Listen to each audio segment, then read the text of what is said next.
The man, the myth, the legend, he's ready, folks. All right, so, gosh, Curt, I tell you, I feel like I lived like a long, long life. Man, In what regard? well, I mean, granted, I have not been to all the places in the world. Uh, Traveled a little bit. So you never Have not been experienced the to. goat roping and Well, no, I have. I anyway. have. But oddly enough, I have.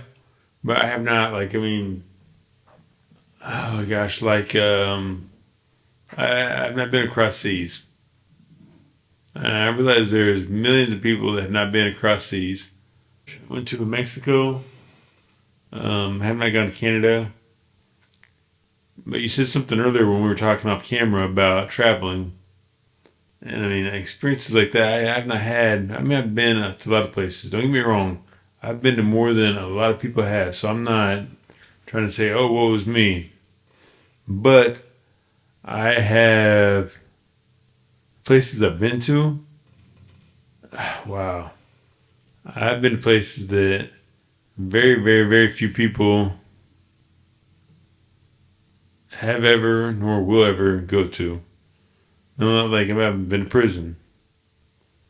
I've been to, and granted, there's a lot of people that have been to prison, but I've seen every aspect. I've been to a place in prison where a man, a grown man, died in my hands, in my arms.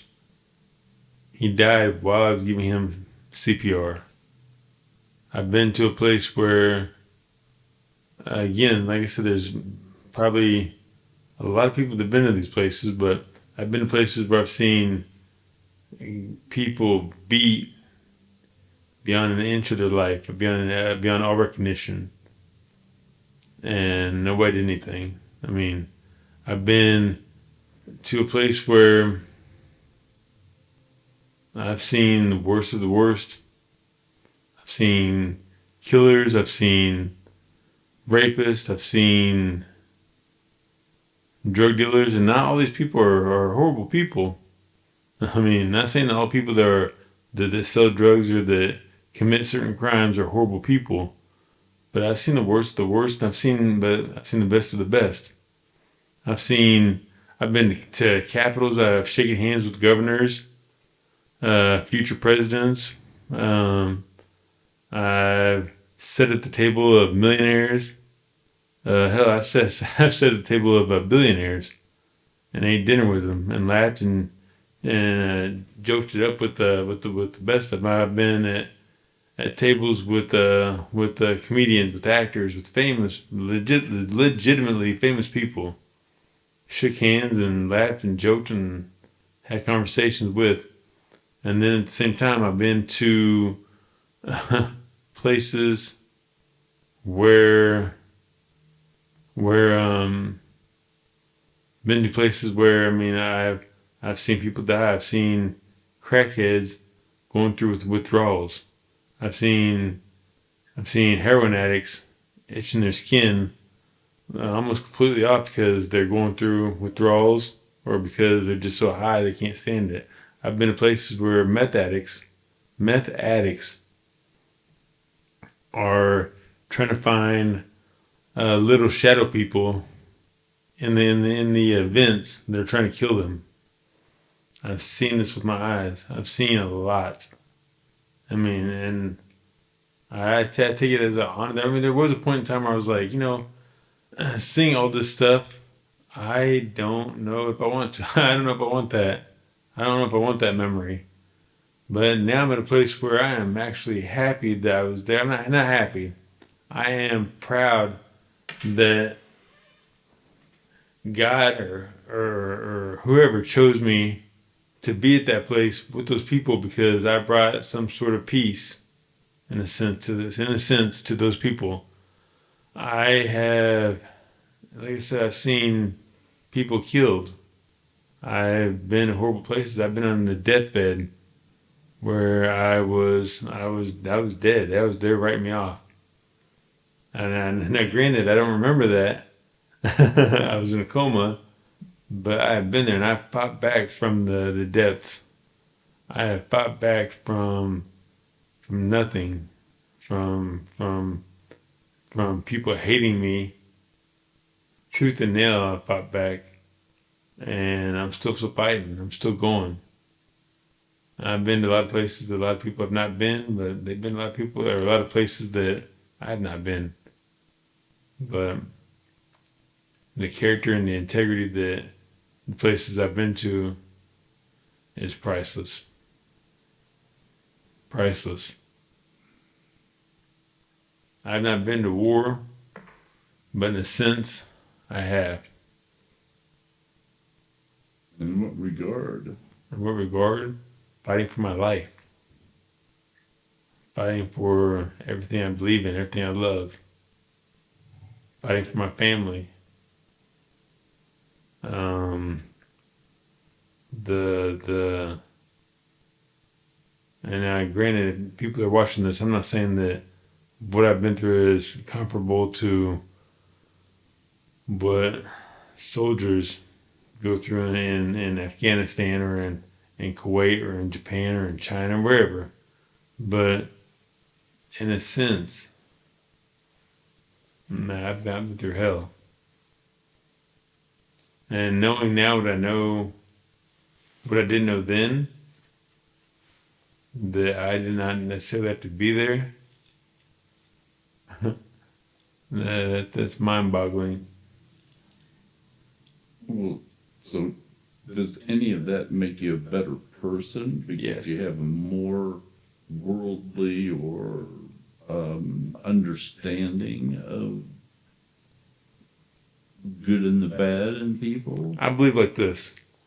When you say worldly mind, so I'll tell you, like, I mean, you're talking about like stuff I've been through, or if you're talking about the stuff that others have been through that have been traveling around the world or been to top-notch Harvard schools or Ivy League schools or whatever. Yeah, I do think it does. I think that but in that same sense, okay, I take it back to this. I take it back to this life or this man was doing life sentence in prison. He was there his entire life. He'd been there for 30 years. He was there for 30 more until he died. Sit down with him and I was complaining. I sit down with him, I was talking to him, I was complaining to him. I was like, man, this sucks, man. I can't, I can't wait till I'm out of here. I can't wait till this and that. This is horrible. God, I just had the way they're treating me, this and that. I was being a big baby, having my baby moment, my pouting. And I caught myself halfway through it. And I realized that I was pouting to the man that you don't pout to. You're a hard ass life sentence guy, a guy that get killed many people to be there, and he was not ever getting out, never getting out. And and I caught myself about halfway into it. Remember, about a few, it seemed like minutes, but a few seconds into it, I caught myself and I said, Ziggy, his name was Ziggy. I said, Ziggy, I go, I'm sorry, sir. I go, I that was foolish of me. I go, I just had respect. I mean, because in prison, you develop a certain sense of respect. And so out of respect, I was like, listen, man, I am so sorry. You're doing life.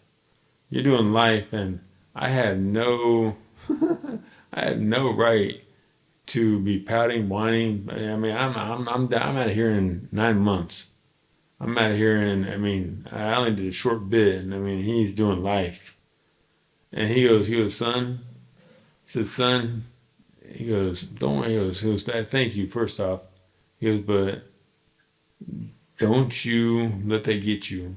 He's like, don't you let that get you. He's like, I appreciate what you said, but it's the people I see you doing your time, and you're not letting the time do you. You're doing your time. You're learning from what you did, and you're learning the learning from the respect. You're learning from all the tools that's given to you in this place.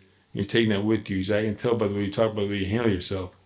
He's like, it's like I said, it's that it's that old adage, that old verbiage that says, "Do the time, don't let the time do you."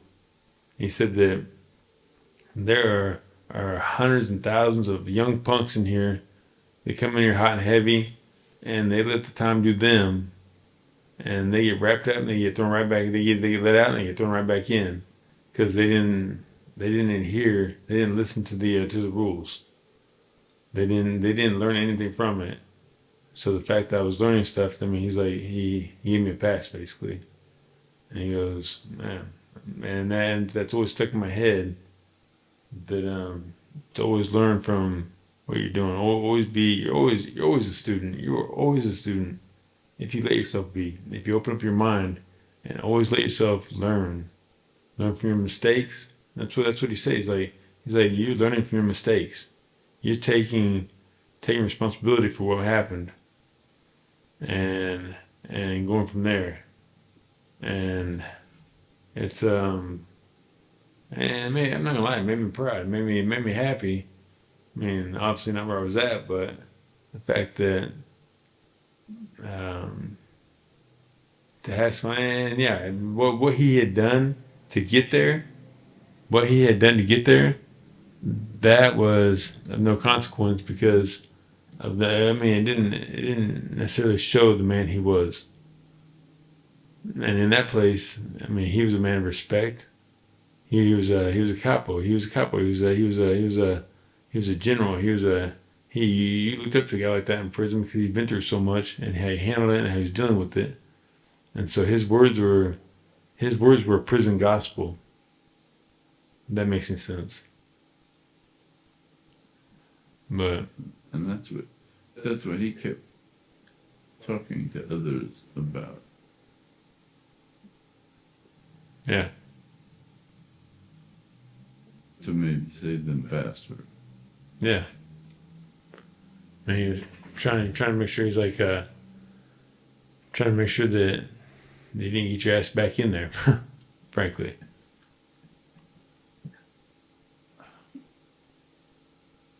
I, from what I understand, and I've read books and watched TV, still, for the most part, prison is pretty inhumane. yeah, yeah, But you have to do something with criminals and people that harm others. You know, they may continue doing it if there's no punishment. And that's what's difficult to well, grasp. it's like this. It's a necessary evil. It's a necessary evil because, I mean, yeah, there are not everybody in there is not everybody in there is a good person. Not everybody in there is. There's people that are in there that deserve to be in there. They've done some horrific things, and so, um, and in prison, I'm sure it has saved thousands and thousands and millions of lives because just the fear of going there, they do right. What happened to me? The reason I was in there, I was told that I woke up from a coma. I was told that I was the driver of the truck. And they wrecked. And that I wrecked the truck and that a young man died from my hands. Not from my hands, but from my doing. Yeah, I mean, there's people that now I pray. I mean, I go around to schools and businesses and organizations and give talks on how choices affect your future, and that's a choice. That was the choice I made to get in that truck, um, drinking, whatever, and hopefully the fear of that happening, not just a moral consequence of that happening, of what happens if you do something like that, but the fact that their fear of doing that, plus on top of that, being selfish of going to prison, man, maybe probably stopped a lot of people from making that same mistake, or at least thinking twice about what they're doing. And that goes for It everything. has to. I mean, I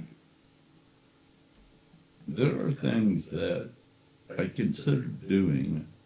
I mean, not like killing somebody for money or robbing a bank or whatever, but there's lower, but still felonies or whatever. And you think the consequences and the effect that's going to have on the rest of your life, there's no way that you would make that choice. Mm-hmm. I mean, I would think the majority, which is a good thing. But then you come down to, okay, I get this half ounce of coke, buy it from illegal stores, sell some to my friends, and now, should I go spend 7 years in prison for that? Did I hurt anybody? Yeah.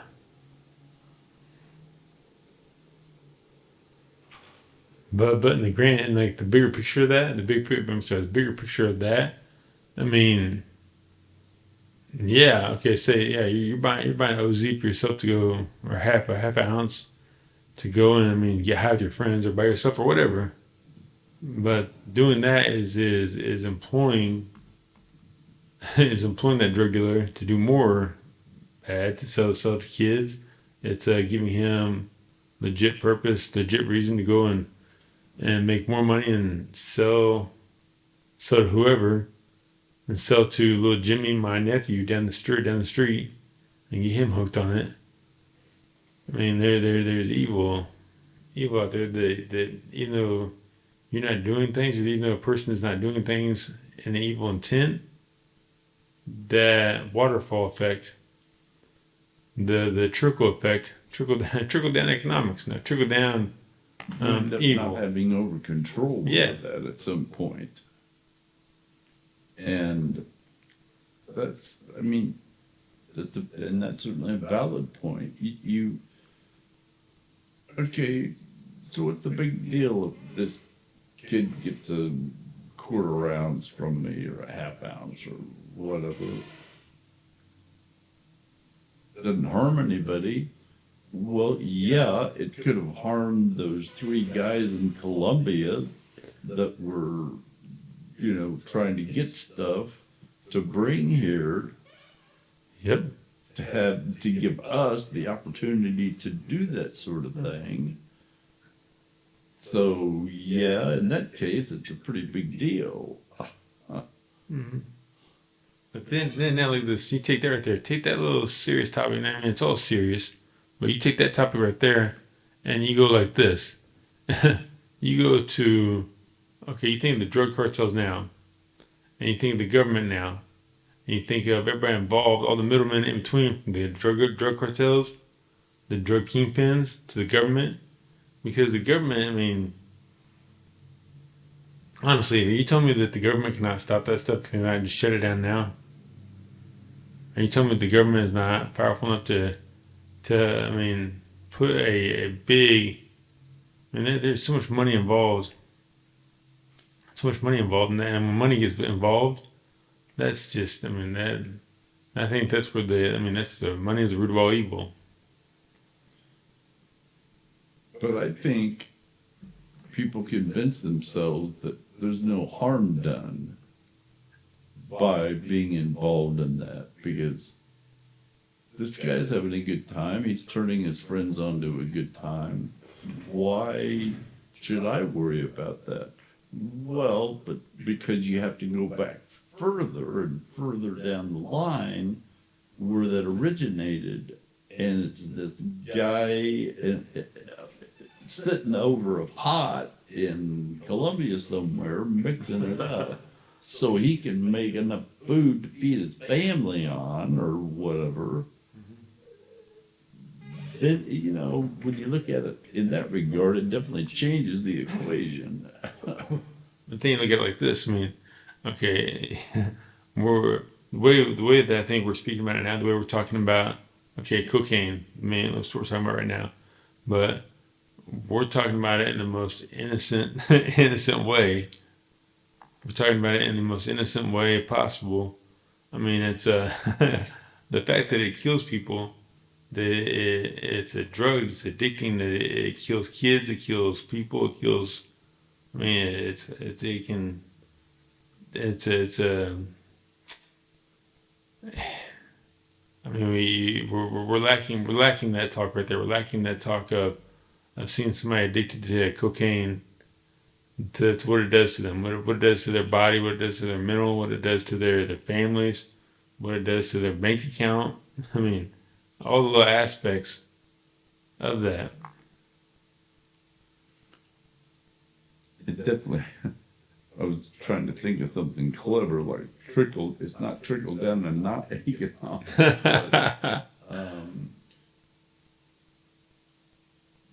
But again, some of those people don't have any other options rather than to do that. I call bullshit. But I call bullshit. people in the U.S. or um, good countries, let's say, and they get a hold of it, they get a connection going. Well, how many people died because of that connection down the road? Yeah. Where somebody screwed up and tried to take an ounce of the 8 ounces he was supposed to get hold of and sell to somebody who's really at fault. That's pretty, pretty detailed. Gotta get the answer. Well, right? But yeah, but I see what you're saying though. Totally. I mean, it's okay. You got to think of it's not just the person buying and the person selling. There's so many trickle down, trickle up people. I mean, okay, that drug dealer, the stories that fall back from him, he's got a bigger guy he answers to. Everyone has a bigger guy they answer to, a bigger boss that they answer to. And then besides that, then you get the people below that, yeah. And then you get the people below him. They said that they're smashing the leaves, that are smashing the cocoa leaves, that are trying to feed their family. And you say, well, that's all they can do to make money. I call BS on that because I think that's it's an easy escape route. I think it's an easy way out. I think that everybody has a choice. Everybody has a choice. Well, here's something to consider is then, and I haven't seen any stats or anything on it. I haven't really looked them up. I'll look them up right now.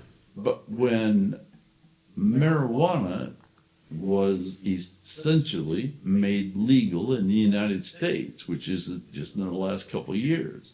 So what impact has that had? A beneficial impact on society and on law enforcement that pot is legal in the majority of the U.S.?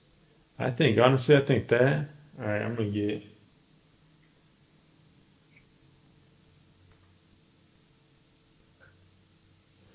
I think that, I mean, okay, it depends on who you talk to. It depends on on every topic in the world, there's a good and a bad, there's a yes, no, there's a right, wrong.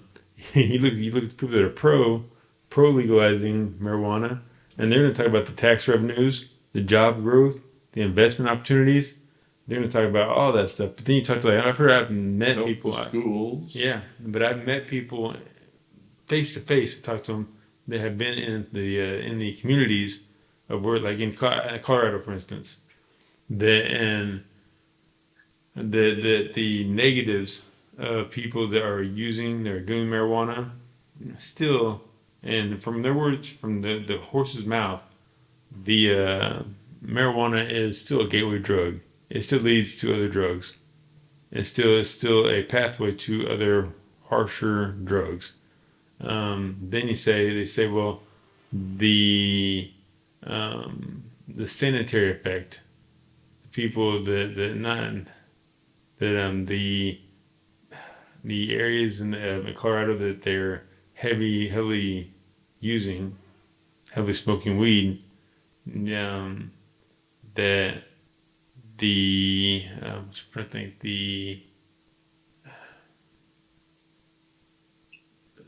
the sanitary is the word I'm looking for.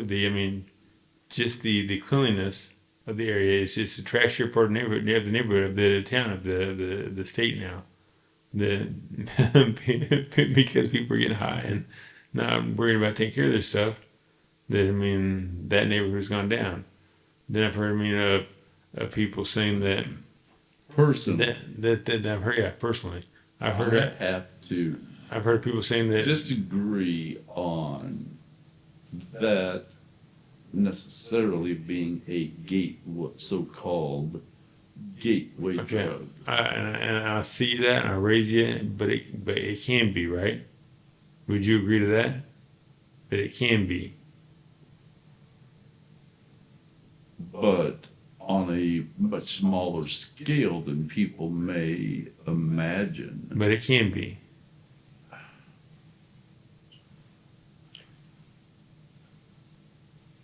I guess,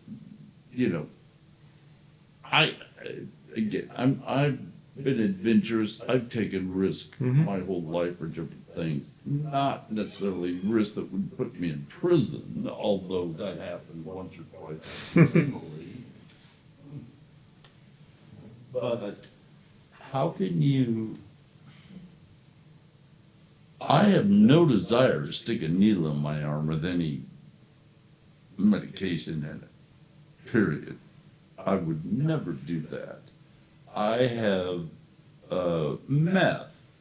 I have no desire for that because I know how dangerous that sort of drug can be. But this is now, you, when though. you back up and start talking about marijuana, now you're,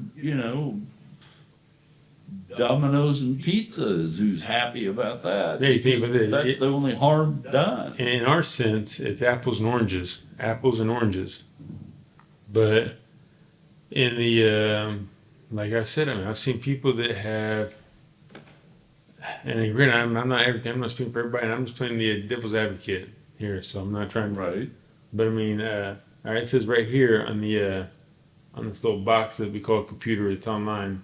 It says that in the areas where they've legalized just medical marijuana, that the probability of use has raised 16%, that the frequency of the use is raised to 17%, that the dependence is raised to 27%, and that the increase in use of drinking and other drugs, just drinking alone is 10%, 10%, and just from the domino effect.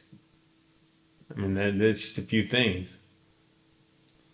But see, you can extrapolate that out to a number of different things. Yeah, okay. You can. But I eat McDonald's burgers because I don't. I'm using this as but it's easy, right? It's convenience. Convenience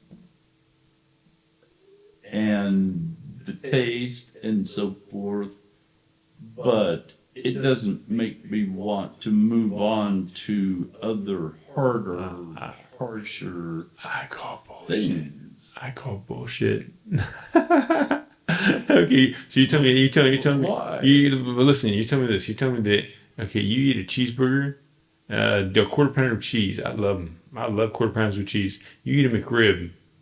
I eat McRibs 2 at a time. Right? And that's just me. And you tell me that one of the best things in the world with your children, I trust. But you tell me that, so eating a McRib does not taste better with not just a small, not a medium, but an extra large, a supersized fry. You tell me that it does not taste better with, I began with the cheeseburger, a little tiny cheeseburger, Right, yeah. a little tiny cheeseburger that big. Cost $1. And then, it cost $1. But then now I'm paying $7 for a quarter pounder with cheese. I don't need that. I'm good with that. Honestly, I've tested myself. I can eat a little tiny cheeseburger from McDonald's and a small fry and be fine. Be set. I'm good. But then I go in there and I eat that quarter pounder with cheese. There's that big McRib, and they always have a buy one get one free McRib, or buy one get one for $1 McRib. Oh, I gotta have that. I don't eat it, but I gotta have it. And then I love solitary supersized fry. Gotta have it. Supersized drink. Yes. I mean, that's just that. That's you call it, a person can call it good business, or a person can call it that's the way of the drug dealers. I think it can be people are more self-contained than that. They luxuriate and treat themselves to those things they really like on occasion, but not continuously. Yeah. Because think about this though, that right there, that luxury, that cheeseburger of convenience, that quarter pounder, that McRib of convenience, is not considered. I think that it is addictive in some sense, but it's not even a fraction of how addictive that marijuana is, that weed is, or I'm sorry, that cocaine is, that heroin is, that crack is, that meth is. And now when you say, well, I can already hear it right now. In the comments of this YouTube video, people are gonna say, oh well, marijuana is not addictive. Marijuana is not addictive. It may not be medically addictive, or I'm sorry, medically, but I mean it's addictive in the sense of the joy it brings. And real quick, I mean I'm not trying to knock marijuana. I've got plenty of friends. I've smoked marijuana in the past. I've got plenty of friends that smoke marijuana. right. And so I'm into the Happy Meals. yeah, but the combination of the combination of marijuana and Happy Meals, I'm gonna get sued by McDonald's. Thanks, Curt. Thanks, Mr. Gillette. Well, I just don't. I do not, and I disagree with marijuana being a stepping stone to harsher drugs. Maybe it's just because of my own experience. Yeah. Again, I have no desire. To each his own. I've been to parties with friends and they have meth and heroin and stuff, and they're like, "Here, man," and I'm like, I just don't care to do that. Period. Yeah, I mean, I'd like as good as adventure as the next guy, but like I said, to each its own. But I mean, to a lot of people, that is the case, and it's sad. It's very sad. I mean, it's very sad that that is the case, but it is. It's a fact. I still okay. Let's say somebody really enjoys McDonald's, for example. Let's do it. Let's do it. And then they start liking marijuana. Now, was the McDonald's a gateway drug to smoking marijuana? Well, technically, if you want to get, I'm joking a little bit, but if you want to get technical about it, since marijuana makes food taste better, yeah, cool. Well, yeah, it definitely does that. Yeah. But I guess it's Oh, the degree. hold on.